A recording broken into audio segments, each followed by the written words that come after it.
ಸುದ್ದಿಗಾಗಿ ಸಿದ್ದು ನ್ಯೂಸ್.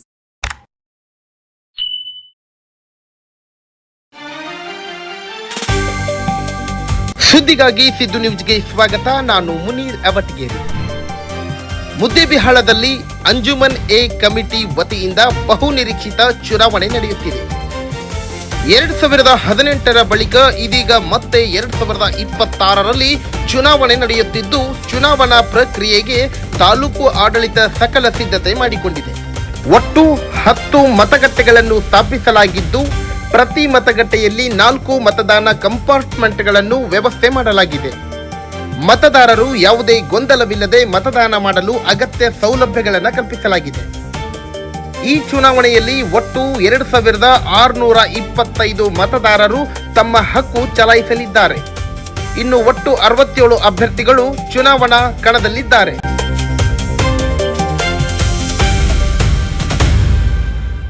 ಚುನಾವಣೆ ನಡೆಯುವ ಎಲ್ಲ ಮತಗಟ್ಟೆಗಳ ಸುತ್ತಮುತ್ತ ಒಟ್ಟು 20 ಸಿಸಿ ಕ್ಯಾಮೆರಾಗಳನ್ನು ಅಳವಡಿಸಲಾಗಿದ್ದು, ಮತದಾನ ಪ್ರಕ್ರಿಯೆಯ ಮೇಲೆ ನಿಗಾ ಇಡಲು ವ್ಯವಸ್ಥೆ ಮಾಡಲಾಗಿದೆ.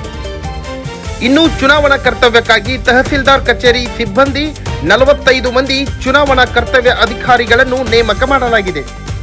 ಭದ್ರತಾ ದೃಷ್ಟಿಯಿಂದಲೂ ಬಿಗಿ ಪೊಲೀಸ್ ಬಂದೋಬಸ್ತ್ ಕಲ್ಪಿಸಲಾಗುತ್ತಿದೆ. ಒಬ್ಬರು ಸಿಪಿಐ, 5 ಪಿಎಸ್ಐ, 15 ಎಎಸ್ಐ ಸೇರಿದಂತೆ ಒಟ್ಟು 75 ಪೊಲೀಸ್ ಸಿಬ್ಬಂದಿಯನ್ನು ಭದ್ರತೆಗೆ ನಿಯೋಜಿಸಲಾಗುತ್ತಿದೆ. ಇದರ ಜೊತೆಗೆ ಡಿಆರ್ ವಾಹನ, ಬ್ಯಾರಿಕೇಡ್ ವ್ಯವಸ್ಥೆ ಸೇರಿದಂತೆ ಅಗತ್ಯ ಭದ್ರತಾ ಕ್ರಮಗಳನ್ನು ಕೈಗೊಳ್ಳಲಾಗಿದೆ. ಮತ್ತೊಂದು ಪ್ರಮುಖ ವಿಷಯವೆಂದರೆ 2022ರಿಂದ ವಕ್ಫ್ ಇಲಾಖೆಯ ಆಡಳಿತ ನೇಮಕವಾಗಿದ್ದರು.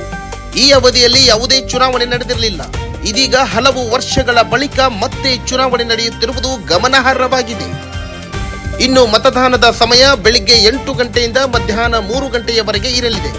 ಮತದಾನ ಮುಕ್ತಾಯವಾದ ಬಳಿಕ ಸಂಜೆ 4 ಗಂಟೆಯಿಂದ ಮತ ಎಣಿಕೆ ಪ್ರಕ್ರಿಯೆ ಆರಂಭವಾಗಲಿದೆ.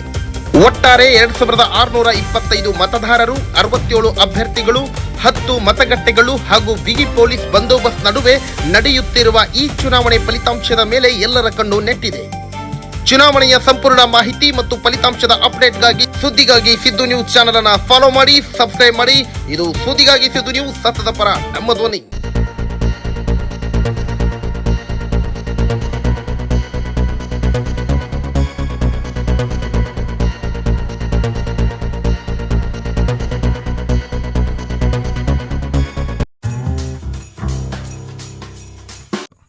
ಜಾಹೀರಾತುಗಳಿಗಾಗಿ ಸಂಪರ್ಕಿಸಿ.